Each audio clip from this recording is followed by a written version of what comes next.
আলহামদুলিল্লাহি রাব্বিল মাশরিকাইনি ওয়া রাব্বিল মাগরিবাইন আল্লাযী খালাকা কুল্লা শাইইন যাওজাইন ওয়া আওজাবা আলাইনা আল-ইহসানা বিল ওয়ালিদাইন ওয়া নাশহাদু আল লা ইলাহা ইল্লাল্লাহু ওয়াহদাহু লা শারীকা লাহু وأشهد أن محمدًا عبده ورسوله سيد الكونين صلى الله عليه وعلى آله وصحبه وأتباعه أجمعين ليلا ونهارا في الطرفين فقد قال الله تعالى في كلامه المجيد وبرهانه التوحيد أعوذ بالله من الشيطان الرجيم بسم الله الرحمن الرحيم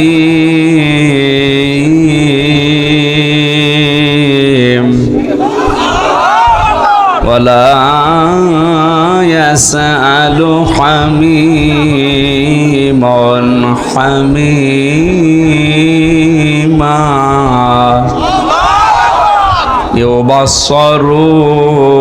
يبصرونهم يود المجرم لو يفتدي من عذاب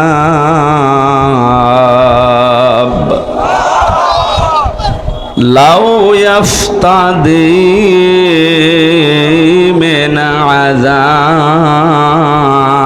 يومئذ ببنيه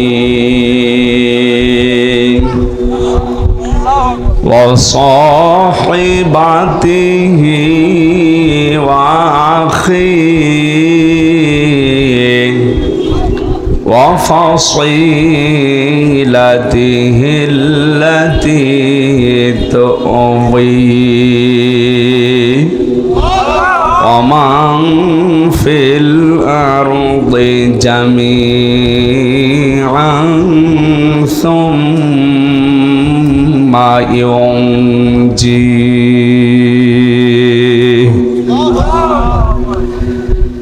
كلا إنها لظى نزاعة للشوى تدعو من أدبر وتولى وجمع فأوعى صدقت يا ربنا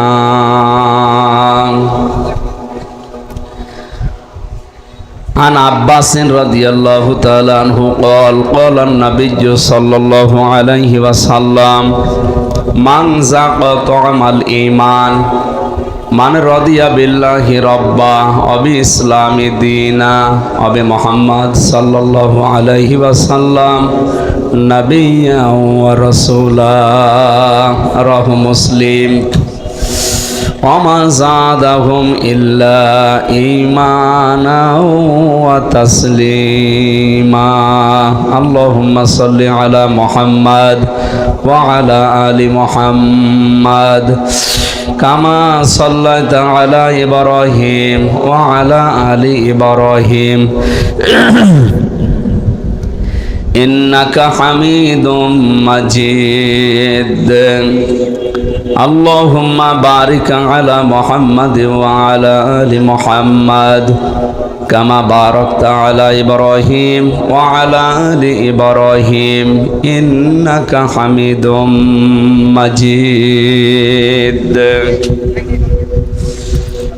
الحمد لله রাজশাহী জেলার বাগমারা থানার অন্তর্গত বানইল স্বতন্ত্র এবতেদায়ী মাদ্রাসার উন্নতি কল্পে মহাবিশ্বের মহাবিশ্বয় আমাদের মালিক আমাদের মনিব মহান রব্বুল ইজ্জাত আল জালালের মুখের পবিত্র বাণী কোরআনে কারীম তাফসিরুল কোরআন মাহফিলের স্বনামধন্য সভাপতি হাজিউল হারামাইন আলহাজ মাওলানা আব্দুস সাত্তার দামাত বারকাতুহুমুল আলিয়া, সিনিয়র সহ সভাপতি হাজারো আলেমের উস্তাদ জনাব মাওলানা FM ইসমাইল আলম আল হাসানি, উপাধ্যক্ষ বেলঘরিয়ার হাট ফাজিল মাদ্রাসা। অনেকগুলো মানুষের নাম এখানে দেখতে পাচ্ছি, বিশেষ করে জনাব মোহাম্মদ মাহবুবুর রহমান, অধ্যক্ষ বালানগর কামিল মাদ্রাসা, হাজার হাজার আমির হামজার উস্তাদ। রফা'না লাকা যিকরাক, আল্লাহ তাদের সম্মান মর্যাদা আরো বাড়িয়ে দাও, বলেন আমিন। প্রধান পৃষ্ঠপোষক জনাব আলহাজ ডাক্তার M A বারী, জনাব আলহাজ ডাক্তার সাইদুর রহমান, জনাব আবু ইউসুফ সেলিম, জনাব মোহাম্মদ আবু সাইদ ভাই সহ হাফিজুর রহমান সহ নাম না জানা অনেক মানুষের নাম এখানে দেখতে পাচ্ছি। যেহেতু সময় কম, মাগরিবের আজান পর্যন্ত আলোচনা হবে, 1 ঘন্টা 15 মিনিট আছে। আজকের মাহফিলের প্রধান অতিথি শাইখুল মাশায়েখ, আমাদের অভিভাবক জনাব মোহাম্মদ হাবিবুর রহমান, চেয়ারম্যান 1 নম্বর গোবিন্দপাড়া ইউনিয়ন পরিষদ। আমরা বললাম তো সময় কমের জন্য কেউ মন খারাপ করেন না, সবার জন্য আমরা একবারে দোয়া করছি। ওয়ারাফা'না লাকা যিকরাক, যার ঈমান এবং আমল এই যোগ্যতা অনুযায়ী আল্লাহ যেন তাকে দুনিয়া আখিরাতে সম্মান আরো বাড়িয়ে দেন, বলেন আমিন। এতক্ষণ যারা কোরআনে কারিম থেকে আলোচনা রেখেছেন, ইসলামিক চিন্তাবিদ, শিক্ষাবিদ জনাব মাওলানা আব্দুল আওয়াল, জনাব মাওলানা আবু ইমরান, মাওলানা জিয়াউর রহমান, মাওলানা আব্দুর রশিদ সহ নাম না জানা অন্যান্য সম্মানিত ওলামা ইকরাম, সামনে বসা মুসলমান ভাইরা, পর্দার আড়ালের সম্মানিতা মা এবং বোনেরা, যে অবস্থা চলছে সারা বাংলাদেশে, বিশেষ করে আমাদের চুয়াডাঙ্গা, কুষ্টিয়া, মেহেরপুরে 42-43 ডিগ্রি সেলসিয়াস চলছে, রাজশাহী 44, আরও অবস্থা কঠিন। এই অবস্থায় অনেকে হিট স্ট্রোক করে মরিয়ে যাচ্ছে। তারপরও আল্লাহ এই গরমের ভেতরে যে আপনাদেরকে কোরআনে কারিমের আকর্ষণে বসিয়ে রেখেছেন, না হামজার আকর্ষণে, কোরআনে কারিমের আকর্ষণে যারা বসে আছেন, খুশি হয়ে বলেন আলহামদুলিল্লাহ। আজকের এই সময়টুকু কিয়ামতের ময়দানে আল্লাহ যখন হিসাব নেবেন তখন বাইরে রাখবেন, এই সময়ের হিসাব আল্লাহর কাছে দেওয়া লাগবে না, কারণ এর সাথে যার যে সম্পর্ক আছে কোনো কিছুকে আল্লাহ নষ্ট করেন না। যে এর কাছে আসবে, ইন্নাহু লাকুরআনুন কারীম, নিশ্চয় এটা সম্মানিত কোরআন। এর কাছে যে আসবে দুনিয়া আখিরাতে তার সম্মান মর্যাদা আল্লাহ দিন যত যাবে বাড়িয়ে দেবে। এটা আমাদের জীবনে একটা নিয়ামত মনে করছি আমরা, নাকি বলেন? আল্লাহ পাক বলেন, ওয়াইয তাআযানা রাব্বুকুম লাইন শাকারতুম লাযিদান্নাকুম ওয়া লাইন কাফারতুম ইন্না আযাবি লাশাদীদ। সূরা ইব্রাহিমের 9 নম্বর আয়াত 7 নম্বর আয়াতে আছে, তাফসীর হাক্কানিতে পড়েছি। আল্লাহ পাক বলেন, যদি নিয়ামত পাও শুকরিয়া আদায় করো, আমি আল্লাহ অবশ্যই ওটা তোমাদের জীবনে বৃদ্ধি করে দেব, বাড়িয়ে দেব। এই যে লাযিদান্নাকুম এ শব্দের ব্যাখ্যা করতে গিয়ে মুফাসসির লিখেছেন, কেউ যদি নিয়ামত পেয়ে শুকরিয়া আদায় করতে চায় 3টা শর্ত তাকে মানা লাগবে। কয়টা? আমরা অনেকে মনে করি নিয়ামতের শুকরিয়া আদায় মানে টুটি পর্যন্ত খেয়ে একটা ঢেকর তৈরি বললাম আলহামদুলিল্লাহ হয়ে গেল, না, এটা একটা বাক্য। কেউ যদি শুকরিয়া আদায় করে, লাযিদান্নাকুম লামে তাকিদ নুনে সাকিলা, এত বড় কঠিন শব্দ আল্লাহ দিতেন না, এমনিতে নরমাল শব্দ দিতে পারতেন। নিয়ামত কি এবং এর শুকরিয়া আদায় করলে আল্লাহ যে বাড়িয়ে দেবেন কেন, ব্যাখ্যায় যে 3টা জিনিস পেয়েছি। 1 নম্বরে নিয়ামতের শুকরিয়া আদায়ের মাধ্যম, প্রথম নম্বরে আপনাকে মুখে বলা লাগবে যে হ্যাঁ এটা আমার জীবনে নিয়ামত। এটা কি? এটা বলা লাগবে আপনাকে। 2 নম্বরে এ নিয়ামত পাওয়ার পরে আপনি যে অন্তরের ভেতরে একটা অনির্বচন শোক আপনি অনুভব করবেন, এটা সবাই পায় না। শব্দটা কি বললাম? একটা অনির্বচন সুখ আপনি পাবেন। কি এটা? উদাহরণ দিতে গিয়ে তাফসিরে পড়েছি, চিল যখন ছো মারতে আসে পাখিকে, মুরগিকে, হাঁসকে, আমরা দেখি মুরগি আস্তে করে নিজের ডানাটা এভাবে বিছিয়ে ডাউন করে দেয়।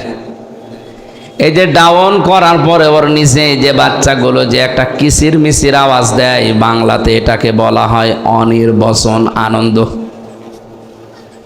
যদি কোনো নিয়ামত পাওয়ার পরে কোনো মানুষ শুকরিয়া আদায় করে, কোরআনে কারিম জানিয়েছে ওর মনের ভেতরে আল্লাহ একটা অজানা সুখ নিজের পক্ষ থেকে দান করবেন।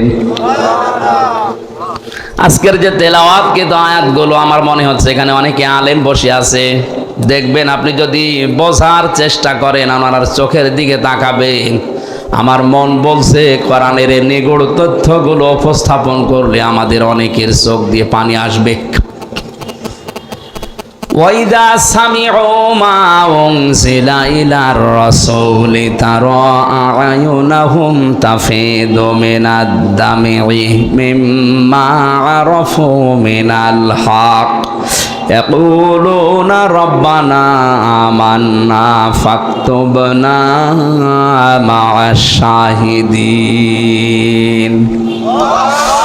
সূরা মায়েদার ৮৩ নম্বর আয়াতে আল্লাহ জানিয়েছেন, হে নবী, আপনি যখন কোরআনে কারীম তাদের সামনে পড়বেন, ওরা শ্রবণ করার পরে দেখতে পাবেন আপনার কথাগুলো যারা অনুধাবন করা, এর মর্ম মানেগুলো যারা উপলব্ধি করার ক্ষমতা রাখে, ওদের চোখ দিয়ে মনের অশান্তি পানি পড়ছে।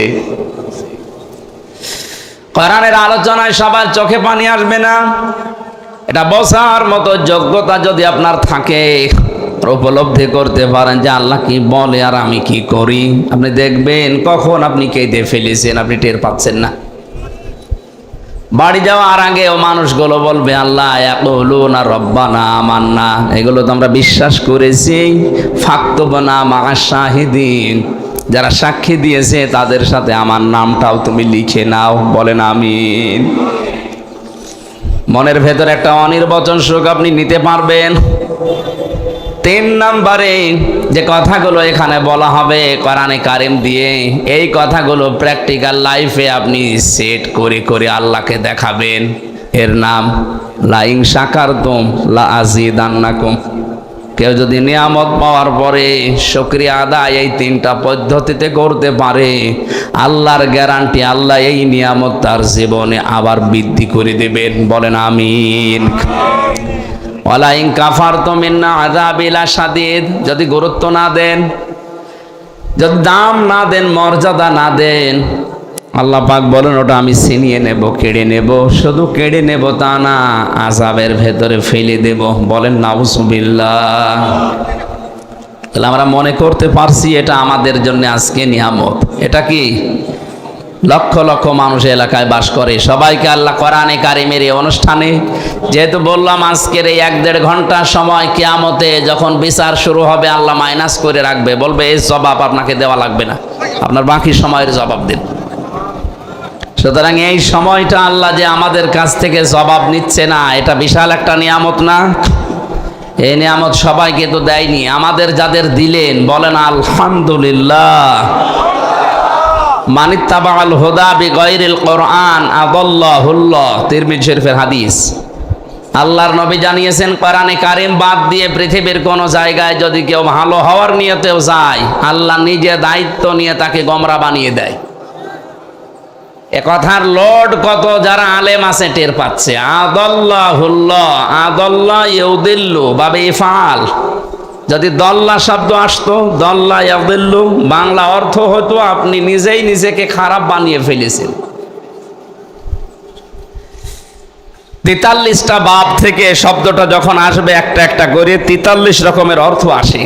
বাবে ইফআল থেকে আসার কারণে বাংলা অর্থ দাঁড়িয়েছে আপনি হয়তো ভালো হওয়ার নিয়তে কোনো জায়গায় গিয়েছিলেন, কিন্তু কোরআনে কারিম সেই অনুষ্ঠানে, সেই জায়গায়, সেই ময়দানে ছিল না। আল্লাহ রাগ করে আপনাকে আরো খারাপ বানিয়ে দেবে। বলেন তো হেদায়েত দেওয়ার একচ্ছত্র মালিকানা হামজার না? মানে কার? আর উনি যদি বলে আমি তোকে গোমরা বানিয়ে দেব, আরো খারাপ বানাবো, তো হেদায়েত দিতে আর দুনিয়ায় কেউ পারবে? বলেন।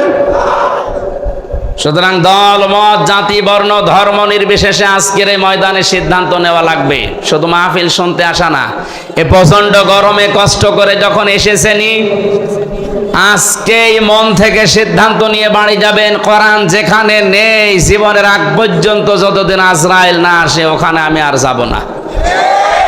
ওখানে যদি আমি যাই, আমাকে গোমরা বানিয়ে খারাপ বানিয়ে জাহান্নামে পাঠাবে কে? পাগলকেও যদি জিজ্ঞাসা করেন গোমরা হবা, ও রাজি হবে? অথচ আল্লাহ দায়িত্ব নিয়ে আপনাকে গোমরা বানাবে। রাজশাহী এলাকায় হাদিসটা না বলাই ভালো, কারণ এই এলাকায় এগুলো চলে না। এগুলো চট্টগ্রাম আর সিলেটে আছে। 48,000 যে পীরের দরবার বাংলাদেশে আছে সরকারি জরিপে, তার অধিকাংশগুলোই ওই দুই বিভাগে। আমাদের রাজশাহী, খুলনা, রংপুর এগুলো থেকে আল্লাহ আমাদেরকে বাঁচিয়েছে।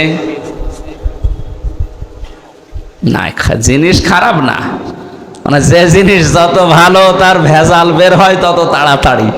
ও জিনিস তো ভালো জিনিস। পীর মানে উস্তাদ, শিক্ষক, মুআল্লিম। আপনি যেটা জানেন না ওনার কাছে জেনে নেবেন। এটার নামই তো আরবিতে মুআল্লিম বলে, ইংরেজিতে টিচার বলে, বাংলায় শিক্ষক বলে, আর ফার্সিতে বলে পীর। এটা শুনলে অনেকের রাগ হয়, কিন্তু শব্দটা ভালো, খারাপ না। যে উদ্দেশ্যে ব্যবহার করা দরকার ছিল হয়তো আজ অনেকে ওই উদ্দেশ্যে ব্যবহার না করে অনেকে এটাকে ব্যবসা বানিয়েছে। এই জন্য আজকের এই ময়দানে আমরা সিদ্ধান্ত নিয়ে যেতে পারি, যেখানে কোরআন নেই ওই দরবার যদি আমার বাবাও তৈরি করে, ও দরবারে আমি আর যাব না। এমনিতে 48,000-এর শুধু 8 বাদ দিয়ে 4 থাকবে, সব বন্ধ হয়ে যাবে। আর একটা কথা বলতাম, তো এখন দরকার নেই বলা, আগে বলেন বলেন বলে আমি আবার 3 বছর ভেতরে যাই। আমি মরে গেলেও আর বলবো না।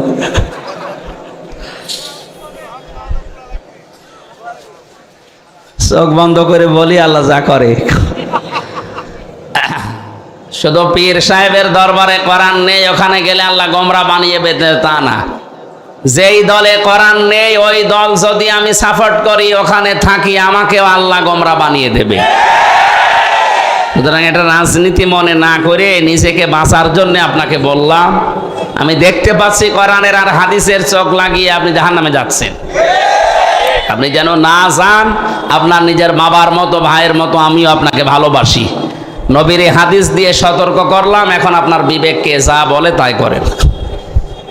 যে দলে কোরআন নেই ওই দল যদি আমার বাবাও প্রতিষ্ঠাতা হয়, ও দলে আমি এখন থেকে নেই। এটাকে সামিয়ানা পর্যন্ত না বাইরে যাবে? আল্লাহ আমাদের বিবেকের তালা লাগা দরজা খুলে দাও, বলেন আমিন। এত নিচের কথা বলার পরেও যদি কারো বিবেক না খোলে, আমার মনে হয় ওর বিবেকের উপরে কুকুরে পোশাক করিস। অবশ্য ঠিক, সবটা ঠিক হলে সমস্যা। আল্লাহ তুমি আমাদেরকে ওমরের মতো বানিয়ে দাও, বলেন আমিন। দরুদ আর সালাম পড়ছি আমাদের নবী মুহাম্মদ রাসূলুল্লাহ সাল্লাল্লাহু আলাইহি ওয়াসাল্লামের প্রতি, যারা আনিত আদর্শ পেয়ে আমরা খুশি না বেজার? আমি এখানে একটা সূক্ষ্ম কথা বলছি। আমরা যারা ওযু করি, ওযু ভেঙে যায় কয় কারণে বলেন তো? বলেন বলেন। 7 কারণে ওযু ভেঙে যায়। যদি একটাও পাওয়া যায় ওযু ভেঙে গেছে, নষ্ট হয়ে গেছে, ওই ওযু দিয়ে আর নামাজ হবে? বলেন। এটা যেমন বুঝলেন, নামাজ ভেঙে যায় 19টা কারণে। কয়টা? কেউ যদি নামাজ পড়ে 19টার ভেতরে একটাও পাওয়া যায়, ওই নামাজ আর নামাজ হবে? ও নামাজ পড়াও যা। এই 2টা বুঝেছেন কিনা আগে বলেন? বুঝেছেন? এটা যেহেতু ক্লাস চলছে আর বেশিরভাগ সব শিক্ষক বসে আছে। বিশ্ববিদ্যালয়ে থাকাকালীন দেখেছি সবচাইতে বেশি ক্লাসে প্রশ্ন করতেন ডক্টর লোকমান স্যার। ওনারা জিজ্ঞাসা করতো ছাত্র যে এত বেশি প্রশ্ন করেন, বলছে প্রশ্ন করলেও এটা জীবনে ভুলবা না। আমি বারবার আপনাকে প্রশ্ন করছি কারণ আপনার মরণ পর্যন্ত যেন এটা মনে থাকে। নামাজ ভেঙে যায় 19টা কারণে, নিজেই বললেন একটা পাওয়া গেল নামাজ আর নামাজ থাকে না। ও নামাজ পড়াও যা, না পড়াও তা। অজু করলে অজু ভেঙে যায় 7 কারণে। আমল করলে আমল ভেঙে যায় 2 কারণে। কয় কারণ? রোজা রাখলে রোজাও ভেঙে যায়, হজ করলে হজও ভেঙে যায়, নষ্ট হয়ে যায়। যত ইবাদত আল্লাহ আমাদেরকে দিয়েছেন আমরা দেখেছি এগুলো ভেঙে যাওয়া, নষ্ট হয়ে যাওয়ার পেছনে কিছু না কিছু কারণ আছে। কথা বলে না কেন? আর ওগুলো যদি ভেঙে যায়, নষ্ট হয়ে যায়, ওটা করাও যা, না করাও তা। যে জিনিস আপনাকে জান্নাতে নিয়ে যাবে তার নাম ঈমান। তার নাম, আরো আসতে বলেন। এই ঈমানও ভেঙে যায় 10টা কারণে। এখানে হাজারো মানুষের অনেকেই জানে না ঈমান কয় কারণে ভাঙে। অনেকে ওযু ভেঙে যায় 7 কারণে বলতে পারে, নামাজ ভেঙে যায় 19 কারণে ভেঙে বলতে পারে, অথচ জান্নাতে যাওয়ার জন্য যেটা শর্ত ঈমান, ঈমানও ভেঙে যায়, নষ্ট হয়ে যায় 10 কারণে। ওই একটাও জানে না।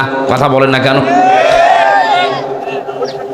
ঈমান যদি সত্যিই ভেঙে যায়, আপনার নষ্ট হয়ে যায়, তাহলে ভাঙা ওযু দিয়ে যেমন নামাজ হয় না, ভাঙা ঈমান দিয়ে আপনি জান্নাতে যেতে পারবেন না। আজকের এই মাহফিলে এই জন্য সতর্ক করছি, ঈমান যেন ভেঙে না যায়, নষ্ট হয়ে না যায়।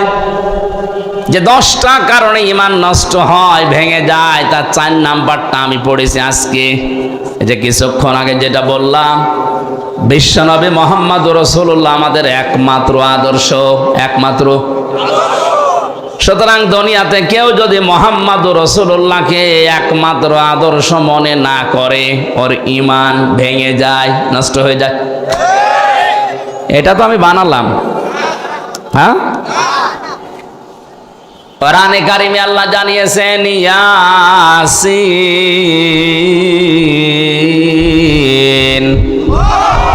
ইয়াসিন সূরার ভেতরে 86টা আয়াত আছে। একবার পড়লেই 10 খতম কোরআন শরীফের সওয়াব হয়। সে জন্মের পর থেকে শুনছি। তো কেন হয় এটা কোনোদিন চিন্তা করেননি? কেন এর চাইতে বড় সূরা নেই কোরআনে? সূরা বাকারা এর চাইতে মনে হয় 7-8 ডবল বড়। ওই সেটা পড়লে তো 10 খতম কোরআনের সওয়াব হয় না। সূরা আলে ইমরান এত বড়, 200টা আয়াত। এত বড় সূরা পড়লেও 10 খতম কোরআনের সওয়াব হয় না। ইয়াসিন মাত্র 5 থেকে 5.5 পৃষ্ঠা, 86টা মাত্র আয়াত। এটা পড়লে কোরআন 10 বার পড়ার সওয়াব পাবেন, এমনিতেই না, অবশ্যই কোনো না কোনো কারণ আছে। ফিজিলালিল কোরআনে তাফসিরে মুফাসসির সৈয়দ কুতুব শহীদ রহমাতুল্লাহ আলাইহি ইয়াসিন শব্দের ব্যাখ্যা করতে গিয়ে তিনি ফিজিলালিল কোরআনে দিয়েছেন আল্লাহ কেন এই 86টা আয়াতে 86টা বিষয় আমাদের সামনে উপস্থাপন করলেন। কোনো মানুষ যদি তার প্র্যাকটিক্যাল লাইফে সত্যি এগুলো মানতে পারে, আমার আল্লাহর কথা বাস্তব প্রতিফলন হবেই। 10 বার পড়া কোরআন পড়লে যে সওয়াব হবে, ওই সওয়াব আপনার আমলনামায় আল্লাহ দিয়েই দেবেন। কি আসে একটা একটা করে আপনাকে দেখা লাগবে আগে। তার প্রথম নাম্বারে ইয়াসিন। প্রথম নাম্বার কি? ইয়া মানে হে, সিন মানে সাজ্জেদ। এটা তাফসিরে কাবিরের ভেতরে আছে। সিন শব্দের 5টা ব্যাখ্যা তিনি লিখেছেন আল্লামা ফখরুদ্দিন রাজি রহমতুল্লাহ আলাইহি। তিনি বলেন সিন দিয়ে আল্লাহ 5টা বিষয় ইঙ্গিত দিয়েছেন। ইয়া হরফে নেদা, হে সিন মানে সাজ্জেদুল আলামিন, সিন মানে সাজ্জেদুল বাশার, সিন মানে সাজ্জেদুল কাউনাইন, সিন মানে সাজ্জেদুল আম্বিয়া, সিন মানে সাজ্জেদুল মুরসালিন। আল্লাহ তাআলা জানাতে চেয়েছেন এই পৃথিবীতে আল্লাহর ঘোষণা দেওয়া একমাত্র নেতা, তার নাম মুহাম্মদুর রাসূলুল্লাহ। এজন্য বিশ্ব নবীকে আল্লাহ ডাক দিয়েছেন হে নেতা। হে বলেন বলেন, হে নেতা। দুনিয়াতে কাউকে আনে আমার ডাকা হয়নি। কোরআনে আল্লাহ 7টা নামে বিশেষ করে নবীজিকে ডাক দিয়েছেন ইয়াসিন, তহা, মুজাম্মিল, মুদাসসির, আহমদ, মুহাম্মদ আর আব্দুন। তার ভেতরে অন্যতম হচ্ছে ইয়াসিন। আল্লাহর ঘোষণা দেওয়া এই শব্দটা আল্লাহ নিজে ডাক দিচ্ছেন, হে নেতা, এটা আপনার জীবনে মেনে নেওয়া ফরজ। এই জন্য যাদের নেতা ঠিক নেই, আপনি রাজনীতি মনে না করে বিবেককে প্রশ্ন করেন। আপনি সব বোঝেন, আর সূরা ইয়াসিন পড়লে 10 খতম কোরআনের সওয়াব হয়, এই ব্যাখ্যা করছি, এতটুকু বোঝেন না। জরিপ পেয়েছিলাম জানুয়ারি মাসে, আমি ডিসেম্বরের 8 তারিখে জেল থেকে বের হয়েছি। জানুয়ারির 1 তারিখে একটা জরিপ পড়েছিলাম, ওখানে লিখেছে বাংলাদেশে 100 জনের মাত্র 15 জন বিশ্ব নবীকে একমাত্র আদর্শ নেতা মেনে চলে, বাকি 85 জন আছে তা না নাই। এই যে ইমান ভাঙার যে 10টা কারণের 4 নাম্বার কারণ, যেটা যারা বিশ্ব নবীকে আদর্শ মানে না তাদের ইমান ভেঙে যায়, নষ্ট হয়ে যায়। এই হিসাবে 100 জনের 85 জনের ইমান আছে না গেছে? তার ভেতরে আমি আপনি মনে হয় নেই। আমরা যেন পড়ে না যাই ওর ভেতরে। এই যে 15 জন আছে, এর ভেতরে যেন আমরা থাকতে পারি। আল্লাহ আমাদেরকে কবুল করো, বলেন আমিন। আপনার ইমানই যদি ভেঙে যায়, আপনি কি নিয়ে পড়াই করছেন? পৃথিবীর যত বিষয় আছে, প্রতিটি বিষয়ের একটা আলাদা আলাদা স্বাদ পাবেন। কেউ যদি ইমান আনে, ইমানের সে স্বাদ পাবে।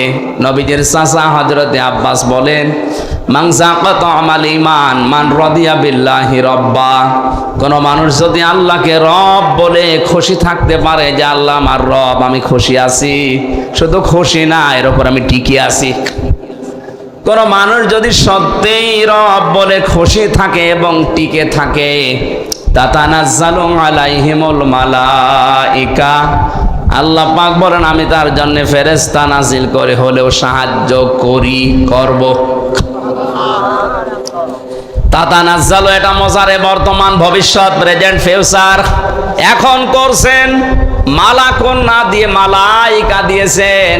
কিয়ামত পর্যন্ত আল্লাহ যে সাহায্য করবে, আল্লাহর ওয়াদা, এটা মিথ্যা হতে পারে? আর আসতে বলেন না। ফেরেশতারা ওই সময় এসে কি বলবে? আল্লাহ তাখাফু ওয়ালা তাহজানু, ভয় পাবেন না, চিন্তা করবেন না। কিসের ভয়, কিসের চিন্তা? তাফসিরে ইবনে কাসিরে মুফাসসির লিখেছেন, মানুষ হয়তো ভয় করতে পারে, আল্লাহ আমি এখনই যদি মারা যাই, হয়তো চিন্তা করতে পারে এখনই মারা গেলে আমার যে ছেলে আছে ও ছেলের কি হবে, আমার যে মেয়ে বিয়ে দেওয়া লাগবে ও মেয়ের কি হবে, আমার যে বিশাল সম্পদ আমি গড়েছি, আমার যে বিশাল ক্ষমতা, এটা আমার কি হবে। এই চিন্তা, এই ভয় তার মনের ভেতরে আসতে পারে। ফেরেশতারা ওই সময় এসে তাকে বলে ভয় পাবেন না, চিন্তাও করবেন না, ওগুলোর সব দায়িত্ব আল্লাহ নিজের হাতে নিয়ে নিয়েছে। এই ওয়াজটা করা যত সহজ মুখ দিয়ে, এটা প্র্যাকটিক্যাল লাইফে সেট করা অত সহজ না। যারা সেট করেছে তারা বুঝতেছে। আমি বলতাম না শুধু এই আয়াতের সাথে রিলেটেড, এই জন্য বলছি যেন আপনি উদ্বুদ্ধ হতে পারেন। জেলখানায় থাকাকালীন এক কারারক্ষী এসে আমারে বলছিল আল্লাহর এক বান্দার ফাঁসি হবে, রাত 10টা 1-এ তার ফাঁসি। সন্ধ্যা 7টার সময় এসে বলছে, স্যার আপনি রেডি হয়ে থাকেন, আর বেশি সময় নেই। উনি আমারে বলছে, কারারক্ষী ভাই এখনো তো 3টা ঘন্টা আছে, আমি 2 ঘন্টা ঘুমিয়ে গেলাম, তুমি 1 ঘন্টা আগে আমারে ডেকে দিও। কারারক্ষী আমাদেরও পাহারা দিচ্ছিল, ওই সময় ডাক দিয়ে বলছে, হুজুর দেখলাম ঠিক লোকটা ঘুমিয়ে গেল, 2 ঘন্টা পরে আমি ডাকলাম, উনি ঘুম থেকে ভালোভাবে উঠলেন, গোসল করলেন, ওযু করলেন, আমারে বলছে চা খাবেন আপনি? নিজে চা বানালেন ভেতর থেকে, আমারে দিলেন 1 কাপ, নিজে আর 1 কাপ খেলেন। 2 রাকাত নামাজ আদায় করে ডাক দিয়ে বলছে, ভাই এবার চলেন, আমি রেডি হয়ে গেছি। অনেক বলছে, হুজুর আমিও তো মানুষ, আমার তো মনে হচ্ছিল ওই সময় যে মাত্র আর 1 ঘন্টা যার বাকি আছে ফাঁসির, এই লোকটার ঘুম আসে কি করে? আমার তো নাম শুনলেই ঘুম উড়ে যায়, আর আমি ঘুমাচ্ছে। অথচ লোকটা আমার মতো ফকিন্নি না, তার যে বিশাল বিশালতা আমি নাম নিলাম না, এত কিছু দুনিয়াতে করেছে, তার ওই পর্যায়ে চিন্তা করলে আমার মাথা খারাপ হয়ে যায়, আর সে কোনো চিন্তা নেই, বিনা চিন্তাতে দেখলাম আরামে ঘুমিয়ে গেছে। আমি সারা জীবন ওয়াজে শুনেছি, যারা আল্লাহকে রব বলার পরে সন্তুষ্ট থাকে, টিকে থাকে, তাদের ওপর নাকি ফেরেশতা নাজিল হয়ে চিন্তা করো না, দুঃখ করো না এটা বলে। আমি নিজে এটা আমার চোখে দেখেছি। নাই তো এ সময় মানুষের ঘুম আসার কথা না। আল্লাহ তাখাফু ওয়ালা তাহজানু, ফেরেশতারা যেন কানের কাছে এসে বলে, আল্লাহর বান্দা ভয় পাবেন না, চিন্তা করবেন না। আপনার ছেলে নিয়ে, আপনার মেয়ে নিয়ে, আপনার ব্যবসা প্রতিষ্ঠান নিয়ে, আপনার রাজনীতি নিয়ে চিন্তা হয়, ওগুলোর সব দায়িত্ব আল্লাহ নিজের হাতে নিয়েছে। আপনি আল্লাহর জান্নাতে যান। আল্লাতি কুনতুম তুআদুন, যার ওয়াদা আল্লাহ নিজে করেছেন, বলেন সুবহানাল্লাহ। নাহনু আউলিয়াউকুম ফিল হায়াতিদ দুনিয়া ওয়া ফিল আখিরাহ ওয়া লাকুম ফিহা মা তাশতাহি আনফুসুকুম ওয়া লাকুম ফিহা মা তাদউন নুজুলাম মিন গফুরির রহিম।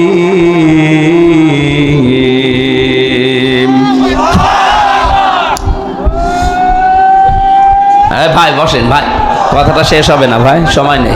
বসেন বসেন। কি নাম জানো না আমার ভাইরা? আমি আয়াতের ডিপ যেটা, ভেতরে যেটা শব্দ পেয়েছি, সত্যি যদি আমরা আল্লাহকে রব বলার পরে সন্তুষ্ট থাকতে পারি, খুশি থাকতে পারি, ইমানের একটা স্বাদ আমরা পাবো। শুধু পাবো এতটুকুই না, ফেরেশতারা বলবে আমরা তোমাদের সাথে আছি। আমরা এইটা এখন দেখতে চাই। ফিলিস্তিনের মুসলমানদের জন্য এটা এখন সবচাইতে জরুরি। 57টা মুসলমান রাষ্ট্র দুনিয়াতে। আমার তো মনে হচ্ছে যতটুকু এরা যদি শুধু প্রসাব করে দেয়, ইসরায়েল ভেসে যাওয়ার কথা। অথচ তাদের মনে সান্ত্বনা এইটাই, এ ফিলিস্তিনের মুসলমানেরা নাহানু আউলিয়াউকুম ফিল হায়াতিদ দুনিয়া ওয়া ফিল আখিরাহ। আয়াত পড়ার পরে মনে হয় ফেরেশতারা ওদেরকে যেন বলছে, চিন্তা করবেন না, আমরা সাথে আছি। শুধু এতটুকুই না, জান্নাতে যাওয়া পর্যন্ত তোমাদের সাথে বন্ধু হয়ে থাকব। এমন জান্নাতে পৌঁছিয়ে দেব যেখানে যাওয়ার পরে চাওয়ার আগে জিনিস পাওয়া যাবে। এটা আল্লাহর পক্ষ থেকে, দয়াময় মেহেরবানের পক্ষ থেকে এটার মেহমানদারি। আমার ভাইরা, আমরা ঈদের দিন যেভাবে সকালবেলা আনন্দ করলাম, সেমাই খেলাম, মিষ্টি খেয়েছি, অথচ ঈদের দিন ওই সময় ফিলিস্তিনের ছোট ছোট বাচ্চারা পাথর খাচ্ছে, বোমা খাচ্ছে। ওদেরকে যদি আল্লাহর ফেরেশতা মণ্ডলী এসে কিছু নাই বলবে, কোনো সান্ত্বনায় নাই দেবে, ওরা টিকে থাকলো দুনিয়ায় কি করে? অবশ্যই ওরা ইমানের স্বাদ পেয়েছে। আল্লাহকে রব বলার পরে যারা খুশি হয়ে, যারা টিকে আছে দুনিয়ায়, যারা ইসলামকে জীবন ব্যবস্থা হিসাবে পেয়ে খুশি আছে। ওস্তাদ বলছিলেন না, ইন্নাদ-দীনা ইনদাল্লাহিল ইসলাম, পৃথিবীতে একটাই মাত্র জীবন ব্যবস্থা যার নাম ইসলাম। এটা থেকে সরানোর জন্য আজ অনেকেই সূক্ষ্ম ষড়যন্ত্র চালিয়ে যাচ্ছে এই দেশেও। পরিষ্কার ভাষায় বলছি, আল্লাহর ঘোষণা, আপনি পৃথিবীর কোন ধর্ম দিয়ে, কোন নিয়ম নীতি দিয়ে আল্লাহ পর্যন্ত যেতে পারবেন না। তাহলে আল্লাহ দ্বীনের আগে আলিফ লাম দিতেন না। এটা নির্দিষ্ট করে দিয়েছেন, একটাই মাত্র ধর্ম, একটাই জীবন ব্যবস্থা, যেটা দিয়ে আল্লাহ পর্যন্ত পৌঁছানো যায়, আল্লাহকে রাজি করা যায়। অমাইয়াবতাগি গায়রাল ইসলামি দীনান ফালাই ইউকবালা মিন, ইলা আখিরি আয়াত। তোমাদের ভেতরে ইসলাম বাদ দিয়ে যদি অন্য কোনো নিয়ম নীতি, ধর্ম দিয়ে আল্লাহ পর্যন্ত যেতে চাও, তোমাদের জীবনের কোনো কিছু আল্লাহ কবুল করবেন না, করছেও না, করবেনও না। বলেন নাউজুবিল্লাহ। সুতরাং এ বিষয়ে আমরা যারা 96% মুসলমান দেশে আছি, আমাদের একটু সতর্ক হওয়া লাগবে। আমাদেরকে যেন ইসলাম ইসলাম ইসলাম থেকে দূরে সরিয়ে অন্য কোনো জায়গায় নিয়ে যেতে না পারে। আমার কথার অর্থ বলছেন আপনি? 3 নম্বরে মুহাম্মদুর রাসূলুল্লাহকে যারা একমাত্র আদর্শ নবী আর রাসূল হিসাবে পেয়ে খুশি হয়েছে। নবী কি? নাবাউল শব্দের শাব্দিক অর্থ হচ্ছে সংবাদ বাহক। উনি যে সংবাদ আল্লাহর কাছ থেকে আমাদের কাছে নিয়ে এসে দিয়েছেন, এই কথাগুলোর উপরে বিশ্বাস করার পরে প্র্যাকটিক্যাল লাইফে আপনি সেট করবেন। রাসূল মুহাম্মদুর রাসূলুল্লাহ সাল্লাল্লাহু আলাইহি ওয়াসাল্লামকে যারা এ দুনিয়াতে রাসূল হিসাবে পেয়ে খুশি হয়ে গেছে, সত্যি সত্যি আল্লাহ তাদেরকে ঈমানের একটা আলাদা স্বাদ গ্রহণ করাবেন। এই 3টা বিষয় পেয়ে আল্লাহ যেন আমাদেরকে ঈমানের আলাদা একটা স্বাদ দান করেন, বলেন আমিন। সূরা মারিজের 10 থেকে 18 এতগুলো আয়াত আমরা কোরআনে কারীম থেকে পড়লাম।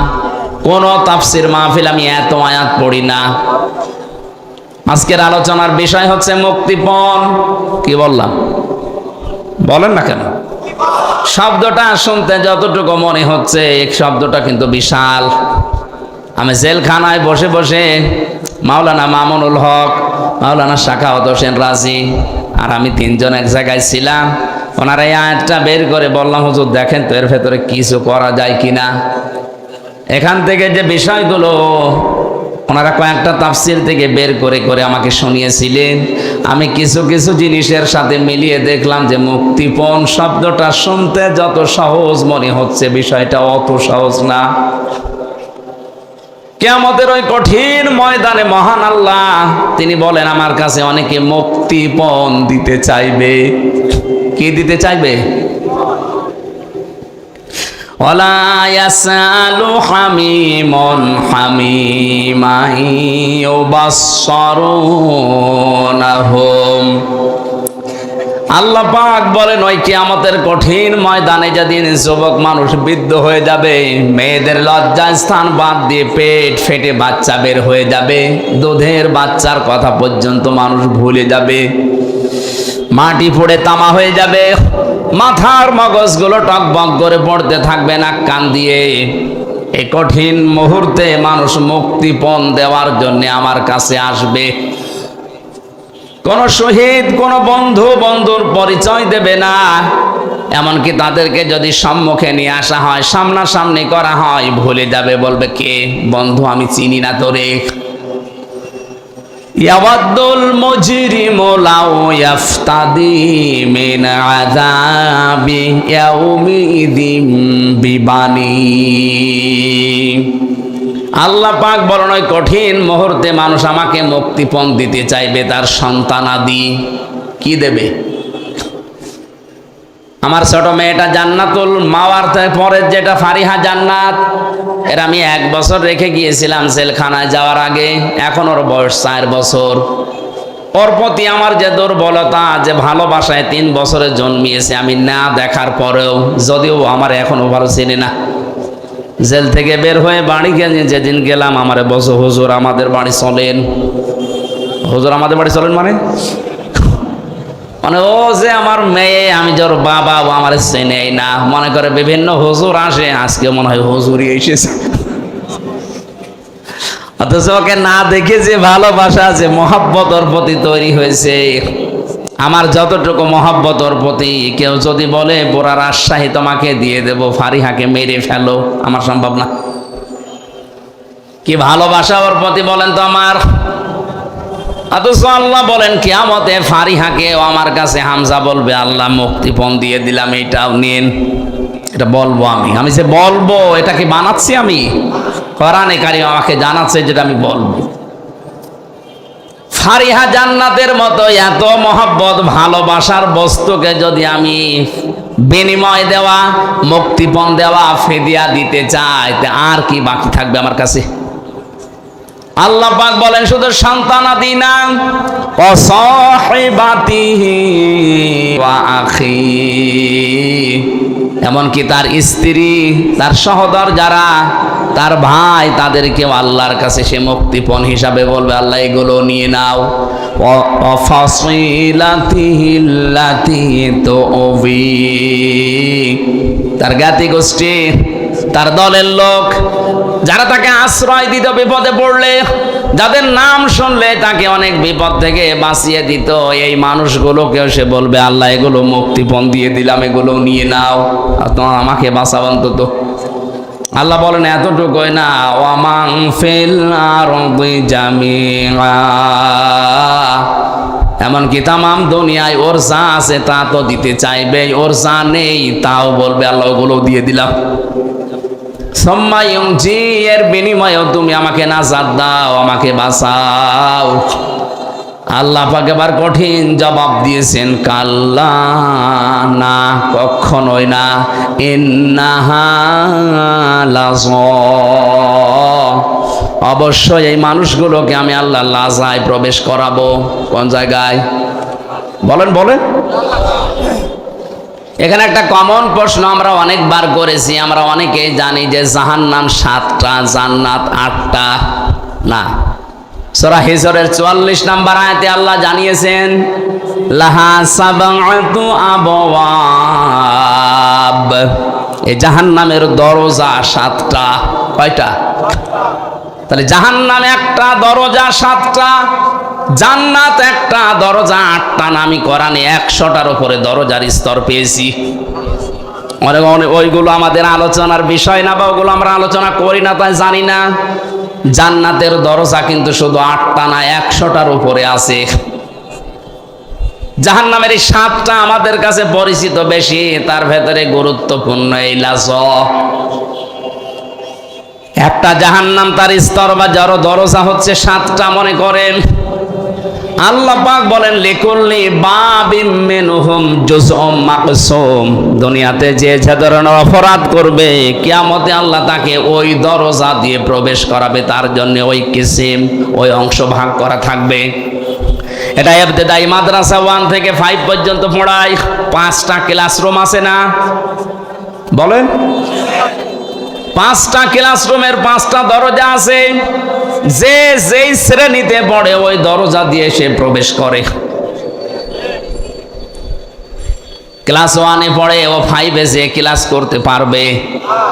আল্লাহ পাক বলেন দুনিয়াতে যে যেই ধরনের কাজ করছো করবা, যে ধরনের অপরাধ করছো, কিয়ামতের দিন ওই দরজা দিয়ে তোমাকে আমি প্রবেশ করাবো। এখন আমাদের এই মাহফিলে আসার পরে এটাই বোঝার বিষয় যে আমি কোন দরজা দিয়ে প্রবেশ করার উপযুক্ত হলাম। অবশ্যই কোনো না কোনো দরজার পাশে আমি দাঁড়িয়ে আছি। ফেরেশতা মালিক দারওয়ান যিনি আছে উনি আমাকে কিন্তু জিজ্ঞাসা করবে, কেন লাজায় আসলে, কেন সাকারে আসলে, কেন হুতমায় আসলে, কেন হাবিয়ায় আসলে, কেন জাহিমে আসলে, কেন জাহান্নামে আসলে। জাহান্নাম একটা দরজার নাম। এই 7টা নাম দিয়ে আল্লাহ দরজার নামে নামকরণ করলেন, তার ভেতরে ভয়ঙ্কর দরজার নাম হচ্ছে লাযা। আল্লাহ পাক বলেন নাযাআতাল লিশাওয়া, এত ভয়ঙ্কর, এখানে ঢুকলেই মানুষের চামড়া আগে খসিয়ে যাবে। আর ভাই চামড়া এমনি খসে না। একটা ঘরের ভেতরে আপনি প্রবেশ করলেন, চামড়া খসে যাবে না। কি যন্ত্র সেখানে সেট করা আছে, কি আযাব দেওয়ার জিনিসগুলো আছে যে গেলেই চামড়া খসে যায়। বলেন, আপনি অনুধাবন করতে পারছেন যে জায়গাটা কত মারাত্মক। যেখানে গেলে আগেই চামড়া খসে যায়। এই যে লাযা নামে জাহান্নামের দরজা দিয়ে প্রবেশ করবে মাত্র 2টা গুণ যাদের দুনিয়ায় আছে, তাদেরকে এই দরজা ডাকবে তাদউ মান আদবারা ওয়া তাওয়াল্লা। এই জাহান্নামের লাযা নামক দরজা তাদেরকে ডাক দেবে দুনিয়াতে যারা সত্যকে সত্য জানার পরও পৃষ্ঠ প্রদর্শন করেছে, মুখ ফিরিয়ে চলে গেছে। আর বাংলাদেশে এখন এই শ্রেণীর মানুষ বেশি। ইব্রাহিম আলাইহিস সালাম আমাদের মালিক মহান রব্বুল ইজ্জাত আল জালালকে খুঁজে পাওয়ার জন্য তিনি শত চেষ্টা করেছিলেন। কখনো তারকা দেখে মনে করেছেন এইটা আমার রব, কখনো সূর্য দেখে মনে করেছেন এইটা আমার রব, কখনো চন্দ্র দেখে মনে করেছেন এইটা আমার রব। সর্বশেষ যখন সবগুলো অস্তমিত হয়ে গেছে বলছেন না, যেগুলো ডুবে যায়, যেগুলো অস্তমিত হয়ে যায়, যেগুলো শেষ হয়ে যায়, এগুলো আমার মালিক হতে পারে না। ইন্নী ওয়াজ্জাহতু ওয়াজহিয়া লিল্লাযী ফাতারাস সামাওয়াতি ওয়াল আরদা হানিফা ওয়া মা আনা মিনাল মুশরিকিন। বলেন আল্লাহু আকবার। হযরত ইব্রাহিম কত চেষ্টা করে সাধনা করে তার মালিককে খুঁজে পেয়েছে, অথচ বাংলার মুসলমানদের চোখে আঙ্গুল দিয়ে দেখিয়ে দিলেও এরা মানতে চায় না। জাহান্নামে লাসা নামক এই দরজা তাদেরকে ডাকবে, তাদউ মান আদবারা ওয়া তাওয়াল্লা, যারা সত্য থেকে পৃষ্ঠ প্রদর্শন করে আর মুখ ফিরিয়ে চলে যায়। আমি যে প্রথমেই বললাম এই শ্রেণীর মানুষ বাংলাদেশে বেশি, এটাকে আমি ভুল বললাম? কথা বলেন না কেন? কারণ এই দেশের মতো এত কোরআনের আলোচনা পৃথিবীর কোনো জায়গায় হয় না। আলেমরা চোখে আঙ্গুল দিয়ে দেখিয়ে দিচ্ছে যে এটা সত্যের পথ, এটা মিথ্যা পথ, জানার পরও আপনার বিবেকে কোনো নাড়াই দেয় না। আপনি বিশ্বাস করতে পারেন আপনাকে জাহান্নামে লাজার সামনে দাঁড় করানো আছে, আপনি শুধু প্রবেশ করবেন। সত্যকে সত্য জানার পরে যারা অহংকার করে মুখ ফিরিয়ে নেয়, যারা মানতে চায় না, হিংসা করে, এরা এক প্রকার ইহুদি আর খ্রিস্টানদের মতোই। কারণ ওদের তাওরাতে, ওদের ইনজিলে লেখা ছিল মুহাম্মদুর রাসূলুল্লাহ শেষ নবী, সর্বশ্রেষ্ঠ নবী, কিন্তু ওরা হিংসা করে আর অহংকার করে মেনেছিল না। কথা বলে না কেন? ওদের কিতাবে তো লেখা ছিল কিন্তু ওরা মানতো না, হিংসা করে। হিংসা কি? অহংকার কি? ওরা অহংকার করতো এই কারণে যে আমাদের ভেতরে, আমাদের ইহুদি খ্রিস্টান ধর্মে নবী পাঠাবে সর্বশেষ নবী না, ও মুসলমানদের ইসলাম ধর্মে পাঠিয়েছে, ওটা আমরা মানি না। আর হিংসা করতো এই যে আর লোক পায়নি আল্লাহ, এই গরিব মানুষ নবী বানিয়েছে, এত টাকাওয়ালা সম্পদওয়ালা ক্ষমতাওয়ালা মানুষ আছে, তাদেরকে আল্লাহ চোখে দেখলো না, তোমার মতো গরিব মানুষ চোখে দেখেছে, ও মানি না। এই যে সত্যকে কিন্তু জানতো ওরা সত্য, কারণ তাওরাতে আর ইনজিলে মুসা নবী, ঈসা নবীর চাইতে মুহাম্মদুর রাসূলুল্লাহর পরিচয় বেশি ছিল। মুসা নবীর নাম যদি একবার থাকে, মুহাম্মদুর রাসূলুল্লাহর নাম ছিল 900 বার। এতবার থাকার পরে ওরা সত্যকে সত্য জানার পরেও মানে নাই। আল্লাহ পাক প্রতিদিন আমাদের এই মুখ দিয়ে কমপক্ষে 17 বার ওদের নামে বরদোয়া বের করায়, গায়রিল মাগদুবি আলাইহিম ওয়ালাদ-দাল্লিন। এখানে যে দুইটা জাতির কথা আছে, ইহুদি আর খ্রিস্টান, এরা সত্যকে সত্য জানার পরেও মানে নাই। এজন্য আল্লাহ তাদেরকে ধ্বংস করে দিয়েছেন, তাদেরকে গজব দিয়েছেন, তাদেরকে বরদোয়া দিয়েছেন। আমরা যদি আর সত্যকে সত্য জানার পরে হিংসা করে, অহংকার করে আর যে কোনো কায়দায় না মানি, আমাদের বরদোয়া আমাদের বিরুদ্ধে যাবে। প্রতিদিন অন্তত আপনি অন্য নামাজ না পড়লেও ফরজ নামাজ তো পড়েন, ফরজ নামাজ 17 রাকাতে অন্তত এই কথা বলাই লাগে, গায়রিল মাগদুবি আলাইহিম ওয়ালাদ-দাল্লিন। বলেন তো আপনার নিজের বরদোয়া আপনি নিজে পড়বেন? এই জন্য সত্যকে সত্য জানেন, আপনি জানেন আমির হামজা সে কুষ্টিয়া থেকে এসেছে, ওর বাবার কথা বলবে না, ওর দাদার কথা বলবে না, ও দলের কথাও বলবে না, ও যা বলবে কোরআন থেকে বলবে, ওটা আপনি বিশ্বাসও করেন, জানেনও, কিন্তু এইটার জন্যই অহংকার করে হিংসা করে মানেন না। না, এ তো আমার বাবার মুরিদ না, ও মানি না। এ তো আমার দলের লোক না, মানি না। আমি মনে হয় বেশি বলে ফেললাম। বাংলাদেশে এই চরিত্রের মানুষ আছে না নেই? আপনি বিশ্বাস করতে পারেন এগুলো এক প্রকার ইহুদি আর খ্রিস্টানদের মতোই। এদেরকে লাজা নামক দরজা ডাকতেছে, আসো। ও জামা ফাআওয়া, 2 নম্বরে যারা মাল সম্পদ জমা করে আর সংরক্ষিত করে রাখে যে এগুলো আমার কাছে স্থায়ীভাবে থাকবে। এই যে মাল, মাল মানে অনেকেই মনে করে যে মরে গেছে আবুল মাল, ওইটা মনে হয়। কিছুদিন আগে যিনি বিদায় নিয়েছে মন্ত্রণালয় থেকে, যিনি অর্থমন্ত্রী ছিলেন সাবেক, কি কামাল, এই মাল নাকি? আবুল মালও না, কামালও না, এ মাল কি?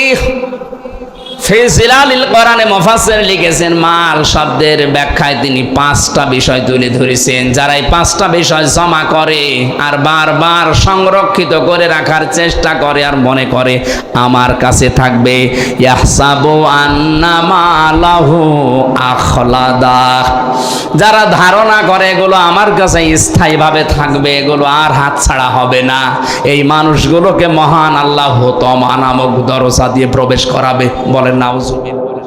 আল্লাহ পাক জানিয়েছেন, যারা মাল জমা করে, আল্লাযী জামাআ মালা ওয়া আদ্দাদা, আর বারবার গণনা করে, মনে করে আমার কাছে স্থায়ীভাবে মাল থেকে যাবে, এটা সংরক্ষিত করে রাখার চেষ্টা করছে, এদেরকে লাসা এবং হুতামা নামে যে জাহান্নামের দরজা, এদেরকে ডাকবে আসো। এমন কঠিন অবস্থা আল্লাহ দরজার ভেতরে রেখেছেন, নারুল্লাহিল মুকদা। আল্লাহ পাক বলেন, হুতামা নামক জাহান্নামে যে দরজার ভেতরে আগুন আছে, এই আগুন আমি আল্লাহ নিজে জ্বালিয়েছি। বলেন নাউজুবিল্লাহ। দুনিয়ার আগুন কোন জায়গায় লাগলে সে জায়গা পুড়ে যায়, আর হুতামা নামক জাহান্নামে যে আগুন আল্লাহ রেখেছেন, ওই জায়গায় কেউ গেলে আগে তার কলিজা পুড়ে যাবে। আল্লাতি তাত্তালিউ আলাল আফিদা, কলিজা পর্যন্ত আগে পৌঁছাবে, ওটা সারখার হয়ে যাবে আগে। এমন কঠিন মারাত্মক জায়গা মহান রব্বুল ইজ্জাতুল জালাল আমাদের জন্য রেখে দিয়েছেন হুতামা, লাজা। যে 2টা গুণ বললাম, দেখেন তো এ বাংলাদেশে কারোর সাথে মেলে কিনা, যারা সত্যকে জানার পরও পৃষ্ঠ প্রদর্শন করে চলে যায়, মুখ ফিরিয়ে নেয়, আর মাল জমা করে আর বারবার সংরক্ষণ করার চেষ্টা করে। এগুলো আমি মালের 5টা ব্যাখ্যা পেয়েছি তাফসিরে।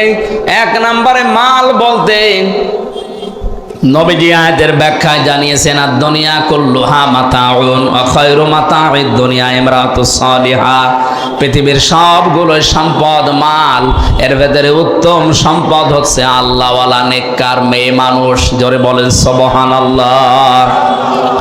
সম্মানিত মা বোন, আমি দেখলাম বহু মা বোনেরা আম গাছতলায় বসে আছেন, বাসতলায় বসে আছেন, নেককার নারী, এগুলো দুনিয়ার শ্রেষ্ঠ সম্পদ। কি এটা? আল্লাহর নবী জানিয়েছেন, 4টা গুণ যার ভেতরে আছে তাকে শ্রেষ্ঠ সম্পদ বলা হয়, শ্রেষ্ঠ নারী বলা হয়। 1 নম্বরে যার স্বামী বাইরে থেকে আসলে দুনিয়ার সব কাজ কাম বাদ দিয়ে স্বামীকে খুশি করার জন্য এগিয়ে যায়। 2 নম্বরে স্বামী যেটা পছন্দ করে ওটা যদি জায়েজ হয়, জীবন থাকতে ওইটা মেনে নেয়। সম্মানিত মা বোনেরা, নামাজের সময় পর্যন্ত আপনার মাথা আর চুল যেন বের হয়ে না যায়, এটা নিষিদ্ধ। নামাজে যদি চুল বের হয়ে যায় নামাজ নষ্ট হয়ে যাবে, নামাজ ভেঙে যাবে। অথচ স্বামীর সামনে যতক্ষণ থাকবেন চুল ছেড়ে দিয়ে থাকবেন, যতক্ষণ চুল ছাড়া দেওয়া থাকবে, যত চুল দেখবে অতগুলো সওয়াব আপনার আমলনামায় লেখা হবে। ওরা চুল ছেড়েও দেয়, উন্মুক্ত করে রাখে, চুল ফলিয়েও রাখে, স্বামী বাদ দিয়ে অন্যের সামনে। কথা বলুন। যারা এসেছেন গাছতলায়, আম গাছতলায়, বাসতলায় বসে আছেন, আপনাদেরকে আমি ভালোবাসি, বাঁচাতে চাই। আপনি যদি সত্যি শ্রেষ্ঠ সম্পদ হতে চান, স্বামী যখন বাইরে থেকে আসবে দুনিয়ার যত গুরুত্বপূর্ণ কাজ থাক সব আপনার জন্য হারাম। এখন কোনো কাজ জায়েজ নেই। স্বামী যাতে খুশি হয় আপনি সেই কাজ করবেন। ও যদি আপনাকে হাতা কাটা ব্লাউজ দেখে মনে করে না এটা আমার ভালোই লাগে, ওইভাবে তার সামনে থাকবেন, কোনো অসুবিধা নেই। তাই বলে ওইটা পরে আবার বাইরে যাওয়া যাবে না। স্বামী যেটা পছন্দ করে যদি জায়েজ হয়, বাস্তব জীবনে জীবন থাকতে আপনাকে মানায় লাগবে। আমি স্বামী, এখানে যারা আছে প্রত্যেকেই যারা স্বামী আছে জিজ্ঞাসা করবেন মনের খবরটা এই, প্রতিটি স্বামী চাই, পছন্দ করে বিয়ের পরে যেন আমার মা বাবা আমার সাথে থাকে। কথা বলেন না কেন? কিন্তু আমি বাস্তবতায় দেখছি আজ 100টার 98টা পরিবারে বৌমারা এটা চাই না, সব চাই আলাদা হও। এই কথা বলে না, আমি উপায় করব, ইনকাম করব, কামাই করব, আমি চাই আমার মা বাবা আমার সাথে থাকবে। আপনি চান না মানে কি? আপনি নামাজ পড়তে পারেন, রোজা রাখতে পারেন, কালো বোরকা পড়তে পারেন, আপনি নেককার হতে পারেননি। কারণ স্বামী যেটা পছন্দ করেছিল ওটা জায়েজ ছিল, আপনি এখন ওটা পছন্দ করতে পারেননি। এরকম বউ আছে দুনিয়ায় না নেই? কার বাড়ি আছে দেখি হাত তোলেন তো। ঠিক আছে, তোলার দরকার নেই, ক্যামেরা ওইদিকে গেলে ভাত বন্ধ হয়ে যাবে। টের পাচ্ছেন আপনি? এত বড় বড় মহারতে বসে আছে, এখানে কেউ হাত তুলতে সাহস পাচ্ছে না। আপনি আবেগে হাত তুলে বসে আছেন, একবার যদি ক্যামেরা ওইদিকে ঘুরিয়ে দিত কি হয়তো বুঝতে পারছেন না। কয়েকদিন আগে আমি সৌদি থেকে এসেছি, ওমরা থেকে। ওখানে সবচেয়ে একটা বেশি ভিডিও দেখতাম বাংলাদেশের চট্টগ্রামের এক জায়গায় 4 ছেলে 2 মেয়ে, এরা 6 ভাই বোন মিলে তার 95 বছরের বয়সের বাবাকে নিজের সম্পদগুলো সব নিজেদের নামে লিখে রাস্তায় ছেড়ে দিয়েছে। নাউজুবিল্লাহ, মানে শুধু নাউজুবিল্লাহ বলে শেষ করে দেবেন হয়ে গেল না। শুধু ওই 6 ভাই বোনের দোষ না, ওই বাবারও দোষ আছে। বলেন, এই 6টা ভাই বোন জানেই না যে বাবা কি জিনিস। মা মরে গেছে 10 বছর আগে, নিজেরা 6 জন মিলে কায়দা করে বাবার জমিগুলো নিজের নামে লিখে নিয়ে বাবাকে এখন রাস্তায় ছেড়ে দিয়েছে। বেটার বয়স 95 বছর, ও পড়বে রাস্তায়, মরবে টেনে পড়ে, সারা জীবন কুকুরের খাবার হবে। শুধু নাউজুবিল্লাহ যারা বললেন না, আমি নাউজুবিল্লাহ বলতে চাই না, এখানে দোষ এই বাবাটার আছে। কারণ আল্লাহর পরে যে মার বাবার স্থান, ও বাবা ওই 6 ছেলে মেয়েকে কোনোদিন জানায়নি, ওই রকম শিক্ষা কোনোদিন তাদের দেয়নি। কথা বলেন ঠিক কিনা? আর শিক্ষা ব্যবস্থা নিয়েও যে সূক্ষ্ম ষড়যন্ত্র অনেকে করছে।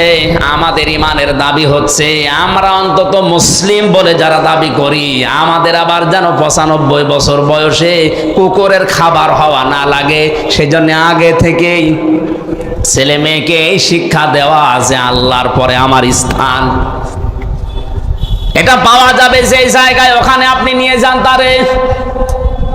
এই যে সাকোয়াইল আছে মাদ্রাসা নাকি যেন, সাকোয়া নাকি, এইরকম জায়গায় দিয়ে দিলে ওই জায়গা থেকে এই যে অধ্যক্ষ সাহেব ওনাকে শিখাবে আপনার ওই ছেলেকে ওই মেয়েকে।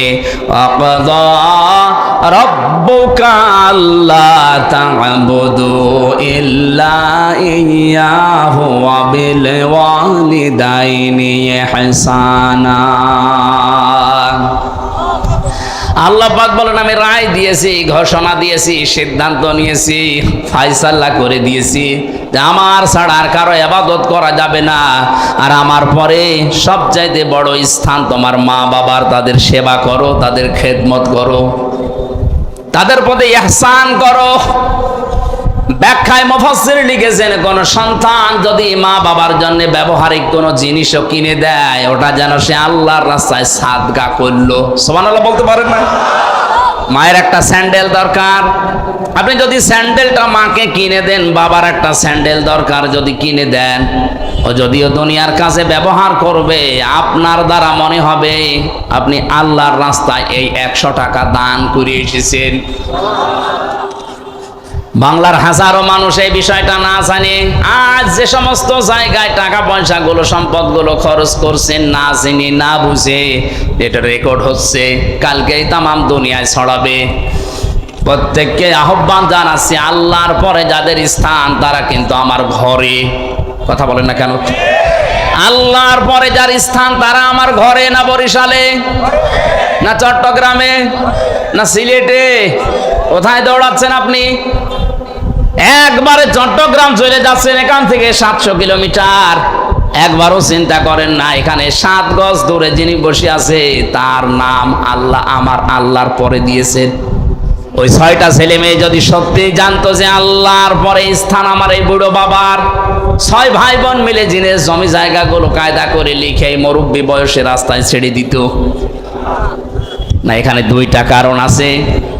এদেরকে তো শিক্ষা দেয়নি, এই শিক্ষাটা 1। 2 নাম্বারে এদের যাদের সংসার আছে, এই সংসারে যে মহিলাগুলো আছে এরা এদেরকে বাধ্য করেছে বুড়োকে বের করে দাও। সম্মানিত মা বোনেরা, আপনার শ্বশুর শাশুড়ির খেদমত করা, সেবা করা আপনার জন্য ফরজ না। ওই সন্তানের জন্য তার মা বাবার সেবা করা, খেদমত করা, খরচ করা ফরজ।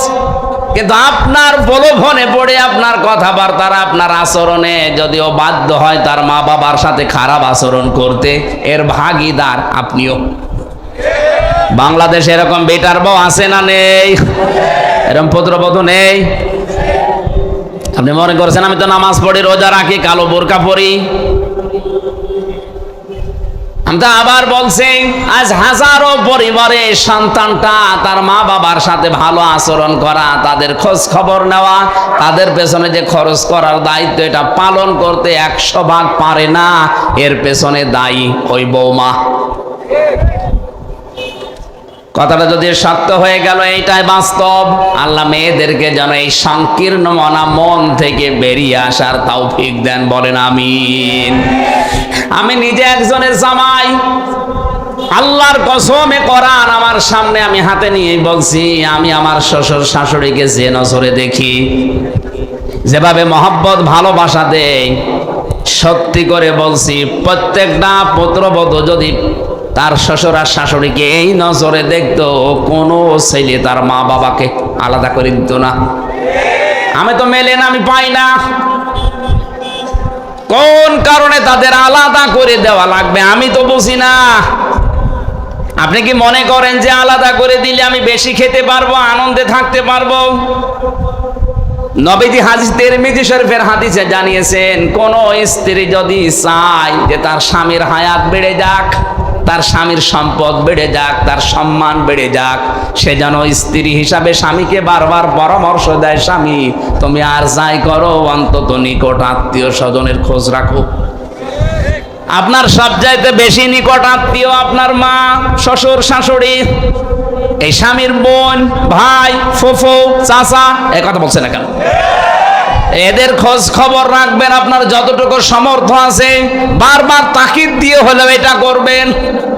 তাহলে দুনিয়ার যে ভয়গুলো আছে, এই ভয়গুলো আল্লাহ দূর করে দেবে। মুহাম্মদুর রাসূলুল্লাহ যেদিন নবুয়ত পাওয়ার পরে এসে ভয় পেয়েছিলেন, বলছিলেন সাম্মিলুনি, আমারে ঢেকে দাও। খাদিজাতুল কুবরা ওইদিন 5টা কথা বলেছিলেন, স্বামী আল্লাহি কাল্লা, কখনো না, আল্লাহর কসম, লা ইউখজিক আল্লাহু আবাদান, আল্লাহ আপনাকে কখনো অপমান, অপদস্থ, ভয় দেখাতে পারেন না। কারণ আপনি তো নিকট আত্মীয় স্বজনের খোঁজ খবর রাখেন। তার মানে যেই স্বামী তার নিকট আত্মীয় রক্তের সম্পর্ক, এদের সম্পর্কগুলো ঠিক রাখে, আপনার আরো উৎসাহ দেওয়ার কারণে এদের খোঁজ খবর রাখে, খরচ করে, বুঝবেন আপনার স্বামীকে দুনিয়ার কোনো ভয় আল্লাহ দেখাবে না, কোনো জিন ভূতের ভয় তার লাগবে না। এগুলো যারা করে না তাদের এই ভয়গুলো আল্লাহ তৈরি করে দেয়। বিভিন্ন জায়গায় গেলে বলে হুজুর পানি পড়ে দেন, কি হয়েছে? হঠাৎ তাল গাছের ভেতরে দেখলাম কি যেন নড়ে উঠল। তাল গাছের ভেতরে কি নড়ে উঠে তাই তুমি ভয় পাও? ভয় তো এমনিতে পাও না। রক্তের সম্পর্ক যাদের সাথে আছে তাদের সাথে কোনো সম্পর্ক তোমার নেই। ধর্ম আত্মীয় পাতিয়েছে, মাসে 3 বার করে তার কাছে টেলিফোন করে, অথচ নিজের আপন বোন আজ 10 বছর খবর নেয় না। এরকম ভাই নেই দেশে। উত্তম স্ত্রীর কথা বলছিলাম, পৃথিবীর শ্রেষ্ঠ সম্পদ যারা, স্বামী যেটা পছন্দ করে আপনি পছন্দ করবেন, ওটা যদি জায়েজ হয়। 3 নম্বরে আপনি স্বামীকে খুশি করার জন্য সাজগোজ করবেন। 4 নম্বরে স্বামীর সম্পদ এবং তার সন্তানদেরকে আপনি ইসলামের পথে চালানোর জন্য চেষ্টা চালাবেন, দেখে শুনে রাখবেন। এই 4টা গুণ যেই মহিলার ভেতরে আছে, আল্লাহর নবী জানিয়েছেন 8টা দরজা আল্লাহ খুলে রাখবে জান্নাতের, যে দরজা দিয়েও প্রবেশ করবে কেউ নিষেধ করবে না, বলেন আমিন। দুনিয়ার শ্রেষ্ঠ সম্পদের 1 নম্বরে মালের যে পরিচয় পেয়েছি, এটা নেককার নারী। 2 নম্বরে মালের পরিচয় আছে, মাল মানে ক্ষমতার চেয়ার, মার মানে এ চেয়ারকে যারা পেয়েছেন আর মনে করছেন এটা সংরক্ষণ করে রাখবো, স্থায়ী করে রাখবো, এ আর কোনোদিন আমার কাছে হারাবে না। আপনি প্রস্তুত নেন, প্রস্তুতি নেন, আপনাকে লাসা নামক দরজা ডাকতেছে। জামা ফাআওয়া, যারা জমা করে, এগুলো মাল জমা করে আর সংরক্ষণ করে রাখার চেষ্টা করে, পৃথিবীর কোনো কিছুই আপনার কাছে স্থায়ী না। এখন চোখ বন্ধ হয়ে গেলে এ চেয়ার পর্যন্ত আপনার বিরুদ্ধে দাঁড়াবে। কথা বলেন ঠিক কিনা? সুতরাং এই ধান্দায় যারা আছেন, এই ভুল ধারণায় যারা আছেন, তারা থামেন। এটা রেকর্ড হয়ে আজ ওদের কানেও যাবে।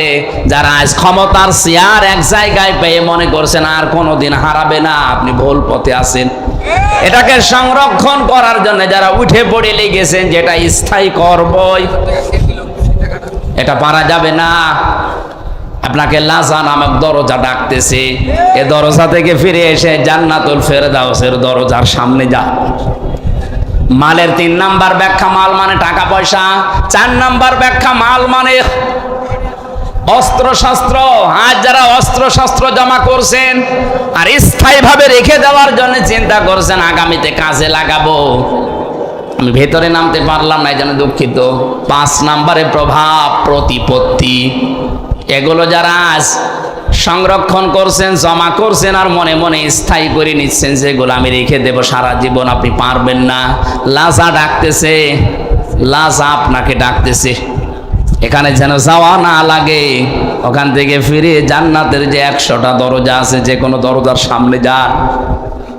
আল্লাহ আমাদেরকে দরজার সামনে থেকে ফিরিয়ে জান্নাতুল ফেরদাউস, জান্নাতুল মাওয়া, যে সমস্ত দরজার নামগুলো আছে 100টা, যে কোনো এক দরজার সামনে যেন আমরা একটু হাজির হতে পারি। বলেন আমিন।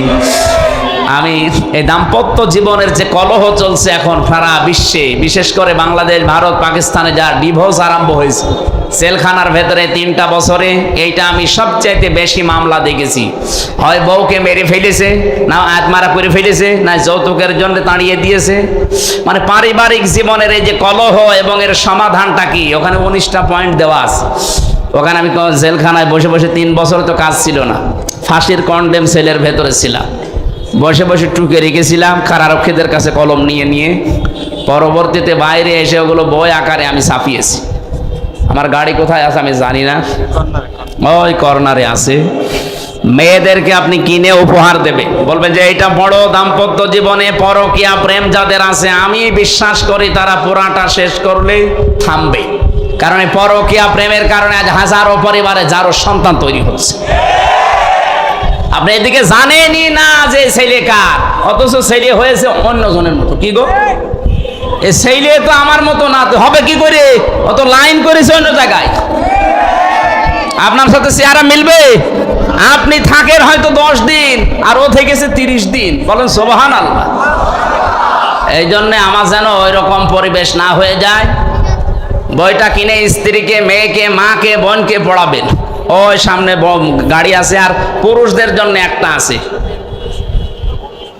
জানি না ওখানে পাওয়া যাচ্ছে, নিয়ে যাবেন নামাজের মোনাজাতের পরে। এগুলো গান মান গায় না ভাই। সম্মানিত ভাইরা, এই আয়াতটায় 7টা পয়েন্ট ছিল। আমরা সামনে আর 10 মিনিট আছে নামাজের। বইটা নিয়ে আজকের মতো বাড়ি যান। রাতের বেলা রাত 9টায় একটা মাহফিল আছে ভবানীগঞ্জ বাজারে, মাঝগ্রাম, ভবানীগঞ্জ মাঝগ্রাম। রাত 9টা 9:30টায় ওখানে উঠবো ইনশাল্লাহ। আমরা আগামীকাল আছে কোনে নরদাস আছে কালকে দিনের বেলায়, আসরের পর থেকে মাগরিব পর্যন্ত আমরা কথা বলবো। আল্লাহুম্মা আমিন।